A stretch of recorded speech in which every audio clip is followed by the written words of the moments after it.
El pasaje de hoy es Jeremías 24, versículos 1 al 10. Leamos juntos. Después de haber transportado Nabucodonosor, rey de Babilonia, a Jeconías, hijo de Joacim, rey de Judá, a los príncipes de Judá y los artesanos y herreros de Jerusalén, y haberlos llevado a Babilonia, me mostró Jehová 2 cestas de higos puestas delante del templo de Jehová. Una cesta tenía higos muy buenos, como brevas, y la otra cesta tenía higos muy malos, que de malos no se podían comer. Y me dijo Jehová: ¿Qué ves tú, Jeremías? Y dije: higos buenos, y malos, muy malos, que de malos no se pueden comer. Y vino a mí palabra de Jehová, diciendo: Así ha dicho Jehová, Dios de Israel: como a estos higos buenos, así miraré a los transportados de Judá, a los cuales eché de este lugar a la tierra de los caldeos, para bien. Porque pondré mis ojos sobre ellos para bien, y los volveré a esta tierra, y los edificaré, y no los destruiré, los plantaré y no los arrancaré. Y les daré corazón para que me conozcan que yo soy Jehová, y me serán por pueblo, y yo les seré a ellos por Dios, porque se volverán a mí de todo su corazón. Y como los higos malos, que de malos no se pueden comer, así ha dicho Jehová, pondré a Sedequías, rey de Judá, a sus príncipes, y al resto de Jerusalén que quedó en esta tierra, y a los que moran en la tierra de Egipto, y los daré por escarnio y por mal a todos los reinos de la tierra, por infamia, por ejemplo, por refrán, y por maldición, a todos los lugares a donde yo los arroje, y enviaré sobre ellos espada, hambre y pestilencia, hasta que sean exterminados de la tierra que les di a ellos y a sus padres. Amén. Esta mañana compartiremos la palabra bajo el título, 2 cestas de higos. El pasaje de hoy habla de los higos que estaban en las 2 cestas que Dios le mostró a Jeremías. Primero, leamos una vez más los versículos 1 y 2. Leamos juntos. Después de haber transportado Nabucodonosor, rey de Babilonia, a Jeconías, hijo de Joacim, rey de Judá, a los príncipes de Judá y los artesanos y herreros de Jerusalén, y haberlos llevado a Babilonia, me mostró Jehová 2 cestas de higos puestas delante del templo de Jehová. Una cesta tenía higos muy buenos, como brevas, y la otra cesta tenía higos muy malos, que de malos no se podían comer. Amén. El versículo 1 nos dice cuándo se recibió esta palabra. Dice que esto ocurrió después de que Jeconías, hijo de Joacim, es decir, el rey Joaquín, fuera llevado cautivo a Babilonia. Sucedió aproximadamente en el año 598 a.C., unos 10 años antes de la destrucción del templo. En otras palabras, antes de la ruina completa de Jerusalén. Los estudiosos consideran que probablemente Ezequiel también fue llevado cautivo en aquel momento. El versículo 2 explica que los higos de las 2 cestas estaban en condiciones muy diferentes. En una cesta había higos sumamente buenos, como los primeros higos maduros. En la otra había higos sumamente malos, tan malos que era imposible comerlos. Por medio de estos higos, en condiciones tan distintas, Dios anunció que el pueblo sería dividido en 2 grupos. Uno de esos grupos estaba formado por personas que serían desechadas como higos podridos. Los versículos 8 al 10 registran en detalle el juicio sobre ellas. Leamos juntos el versículo 8. Leamos solamente el versículo 8. Y como los higos malos, que de malos no se pueden comer, así ha dicho Jehová: pondré a Sedequías, rey de Judá, a sus príncipes y al resto de Jerusalén, que quedó en esta tierra, y a los que moran en la tierra de Egipto. Amén. Dios dice que quienes permanecieron en Jerusalén con Sedequías, y quienes habían huido a Egipto, serían desechados como higos podridos. Eran higos destinados a ser arrojados fuera. En cambio, los higos sumamente buenos representaban a estas personas. Leamos juntos el versículo 5. Así ha dicho Jehová, Dios de Israel: como a estos higos buenos, así miraré a los transportados de Judá, a los cuales eché de este lugar a la tierra de los caldeos, para bien. Amén. Dios consideró buenos a quienes habían sido llevados cautivos. Consideró muy malos a quienes permanecieron en la tierra de Judá, pero consideró buenos a los cautivos, y prometió que él mismo cuidaría de ellos como de higos buenos. Al mostrar las 2 cestas de higos, Dios divide claramente a su pueblo en 2 grupos. Un grupo era el de los que quedaron en la tierra de Judá.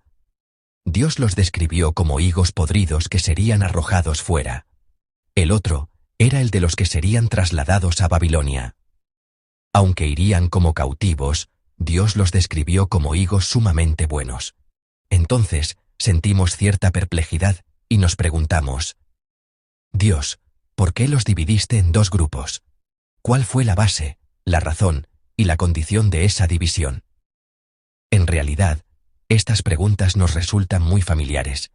Por eso tendemos a responderlas fácilmente así. Los que quedaron en la tierra de Judá eran malos, y los llevados cautivos eran buenos. Debía de haber en ellos algo mejor, algo digno de la aprobación de Dios. Con facilidad llegamos a esa conclusión. Sin embargo, algo es claro. En ningún lugar de la Biblia encontramos tal explicación. La Escritura no dice ni una sola palabra sobre por qué los que quedaron eran higos malos, ni sobre por qué los llevados cautivos eran higos buenos. Esa idea nace únicamente del pensamiento humano, de nuestras propias suposiciones. Pensamos: debe de haber habido alguna maldad especialmente grave en los que quedaron en la tierra de Judá, y debe de haber habido alguna bondad especial en los que fueron llevados a Babilonia. Aunque la Biblia no dice nada de eso, nosotros lo suponemos y buscamos una razón. Pero este pasaje no debe interpretarse así. Si creemos que en los 2 grupos había alguna condición que justificaba esa clasificación, que en los que quedaron existía una razón para ser desechados, o que en los llevados había alguna condición especial para ser escogidos, nunca podremos entender correctamente el pasaje de hoy. No debemos buscar en las personas la razón ni la condición, porque esa razón y esa condición están solamente en Dios. En primer lugar, Judá estaba bajo disciplina. ¿Había alguien mejor o más justo? No, no había nadie justo ni nadie mejor. Eran simplemente personas que avanzaban hacia la destrucción, personas que habían provocado la ira de Dios. Ambos grupos eran así. Los que quedaron recibían la disciplina de Dios allí donde estaban, y los llevados cautivos también estaban bajo su ira en el cautiverio. Dios simplemente escogió a un grupo de entre ellos, y cuidó de esas personas. No fue porque los cautivos hubieran hecho alguna obra buena, ni porque tuvieran alguna condición que los hiciera dignos de ser escogidos por Dios. Los llevados a Babilonia eran pecadores iguales a los que permanecieron en Judá. También eran solamente objetos de juicio y de ira. No obstante, Dios cuidó de ellos. Dios los cuidó sin encontrar en ellos ninguna razón. Según el versículo 6, Dios sencillamente puso sus ojos sobre ellos, los hizo volver, los edificó, no los destruyó, los plantó y no los arrancó. Dios no hizo todo esto porque hubiera alguna razón en ellos, sino sencillamente porque Él decidió hacerlo. En ellos no había ninguna razón ni condición que les diera derecho a recibir semejante bendición. Aún así, Dios escogió a quienes no tenían ningún mérito, los preservó y los bendijo. A esto lo llamamos gracia. La gracia es que Dios trata como digno a quien no tiene ningún mérito. Es que Dios concede una bendición cuando no existe ninguna condición que haga a una persona digna de recibirla. De hecho, cuando esa persona está llena solamente de razones por las que no debería recibirla. Sin embargo, Dios le da la bendición. A esto lo llamamos gracia, y esa gracia está registrada en el pasaje de hoy. Entonces preguntamos: Dios, ¿no es esto injusto? ¿No es injusto para los que quedaron en la tierra de Judá y fueron destruidos? Pero esa pregunta revela que no comprendemos bien la gracia. Hace un momento dije que ellos no tenían ningún mérito. Y no solamente ellos, todos nosotros somos personas sin mérito. Para decir, ¿no es esto injusto? Uno tendría que poseer, al menos, el derecho de hacer tal afirmación. Pero ni los que partieron, ni los que quedaron poseían ese derecho. Los que permanecieron no tenían mérito, y los llevados cautivos tampoco. Aún así, de entre ellos Dios simplemente escogió a un grupo y le dio vida. Así obra Dios. Esto es gracia. Dios sabe muy bien que, si el mérito fuera el criterio, nadie podría recibir nada. Por eso escoge a alguien sin mérito, lo trata como si lo tuviera y lo establece. Luego permite que los del otro grupo vean esto y comprendan. Ah, así es la gracia de Dios. Así trata Dios a las personas, para que ellos también se acerquen a Él. Esta es la manera en que Dios salva, la manera en que Él salva por gracia. Lo importante es que Dios desea que otros lo conozcan y lo comprendan, al verlo escoger a personas que no cumplen ninguna condición. Esa verdad aparece en el versículo 7. Leamos juntos el versículo 7. Y les daré corazón para que me conozcan que yo soy Jehová, y me serán por pueblo, y yo les seré a ellos por Dios, porque se volverán a mí de todo su corazón. Amén. ¿Qué dice realmente el versículo 7? Dice, ¿haré volver a mí a los que saben que yo soy Jehová? Dice, ¿como ellos saben que yo soy Jehová, los haré volver? No. Al leer con cuidado el versículo 7 encontramos estas palabras. Les daré corazón para que me conozcan que yo soy Jehová. Ellos todavía no conocen a Jehová. Sin embargo, Dios dice que Él incluso les dará un corazón capaz de reconocer que Él es Jehová. Así conocerán que Él es Jehová, y se volverán a Él de todo corazón. Desde el principio hasta el fin, del primer paso al último, Dios gobierna y lleva adelante toda la obra. No se trata de que Dios los haga volver porque ya lo conocen bien. Él dará, a quienes todavía no lo conocen, un corazón para conocerlo, y los hará volver. Esta es la palabra de Dios en el pasaje de hoy. Dios mismo hace esta obra, y esto es la gracia de Dios. Este es el propósito de Dios, revelado de forma singular en el cristianismo, y diferente de otras religiones. Otras religiones enseñan que una divinidad concede bendiciones porque la persona la conoce, hace algo bueno o se gana su favor.